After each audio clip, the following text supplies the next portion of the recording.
Coucou, bonjour et bon début de semaine à tous mes amours et mes amoureux du droit. Excellente semaine. Nous prions à ce que tous vos objectifs soient atteints cette semaine. Nous vous sollicitons de nous suivre, continuez de nous suivre massivement sur notre page. Bienvenue sur notre page et bonne écoute à tous. Aujourd'hui, nous parlerons de l'adoption plénière, de sa particularité, ses conditions. Nous avons vu les conditions de l'adoption en général, de l'adoption simple. Maintenant, nous verrons pour l'adoption plénière. Quelles sont les conditions de l'adoption plénière appelée auparavant légitimation adoptive? Comme première condition, nous pouvons dire que pour pouvoir adopter, pour solliciter l'adoption plénière, il faudrait au préalable que l'enfant, c'est-à-dire l'adopté, soit âgé de moins de 5 ans. C'est-à-dire quoi? Moi, Laura Kérébé, j'aimerais adopter un enfant et j'aimerais procéder par l'adoption plénière. Il faudrait que cet enfant soit âgé de moins de 5 ans, comme le prévoit l'article 368 du Code civil. Lorsque l'enfant a déjà 5 ans montant, l'on ne peut plus parler de l'adoption plénière, mais plutôt de l'adoption simple, comme nous l'avons vu dans nos précédentes vidéos. Pour tous ceux qui nous suivent, je vous renvoie à nos précédentes vidéos pour mieux écouter, pour mieux voir, cerner la différence entre les deux en fait. Donc, il faudrait, première condition, que l'enfant soit âgé de moins de 5 ans. Il faudrait également que l'adoptant apporte la preuve de ce qu'il est marié. Parce que l'adoption plénière est prévue pour les mariés. Les personnes qui vivent ensemble, conjointement, sans séparation de corps. Apporter la preuve de ce qu'ils sont mariés, qui vivent dans le même foyer, qui sont en couple. Voilà les deux conditions déjà de l'adoption plénière. C'est-à-dire que moi, Laura Ekebe également, j'aimerais adopter un enfant par adoption plénière. Il faudrait que non seulement l'enfant soit âgé de moins de 5 ans, c'est-à-dire 0 à 4 ans, mais également que j'apporte la preuve de ce que je suis déjà mariée et je vis avec mon conjoint. Et que nous remplissons les conditions de l'article 344 du Code civil. Nous avons cité dans nos précédentes vidéos. C'est-à-dire que l'un de nous, l'un des conjoints entre nous, une personne soit au moins âgée de 35 ans et qu'on ait fait 10 ans de mariage, comme l'a prévu l'article 344 du Code civil. Maintenant, la troisième condition, c'est que l'adoption plénière est réservée pour les enfants dont les parents sont inconnus ou abandonnés, voire décédés.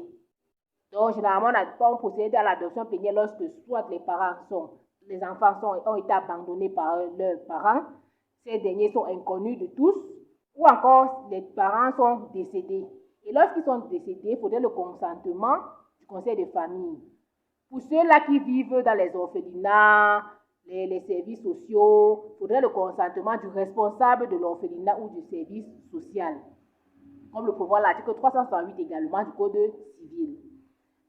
Maintenant, ce sont les conditions de l'adoption plénière.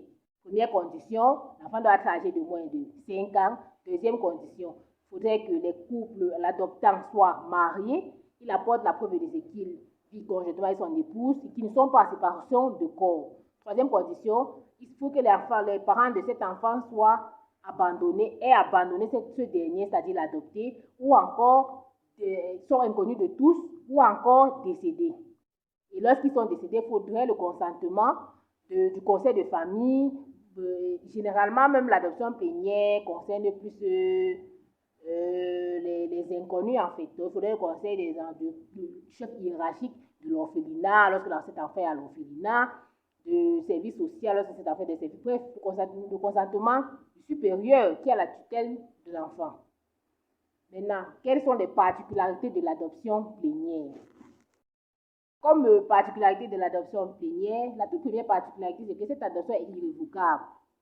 Conformément à l'article 369 alinéa 2 du Code civil, elle est irrévocable. Contrairement à l'adoption plénière qui était révocable, c'est irrévocable. C'est-à-dire quoi? On ne peut modifier l'adoptant à aucun doute. Étant donné que dans l'adoption plénière, l'adopté perd tous ses droits avec sa famille originaire. Il devient légitimement l'enfant de l'adoptant. C'est pourquoi généralement l'adoption plénière est sollicitée dans les cas où la famille de l'enfant est inconnue. Pourquoi? Parce que cet enfant perd ses droits avec sa famille originaire. Il appartient à la famille, pleinement à la famille de l'adoptant, bénéficie des biens de l'adoptant, des droits de l'adoptant. Considéré comme l'enfant légitime en fait. C'est ça sa particularité, c'est irrévocable, on ne peut pas changer, sauf dans les circonstances vraiment, vraiment graves.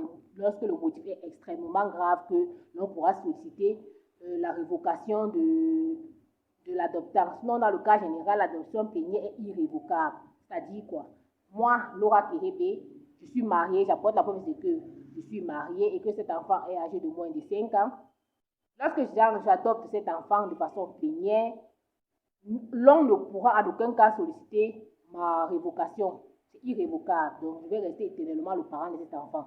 Excepté, comme la loi touche des exceptions, dans le cas où un tiers arrive à démontrer que cette adoption ne s'en va pas dans les avantages de l'adopter.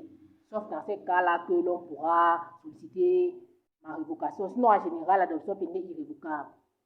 Également, l'alinéa 1 de cet article 369 prévoit que la particularité égale, la deuxième particularité de l'adoption plénière, c'est qu'elle se passe, la procédure se passe en chambre de conseil, c'est-à-dire devant le juge, dans le bureau du cabinet, dans le cabinet du président.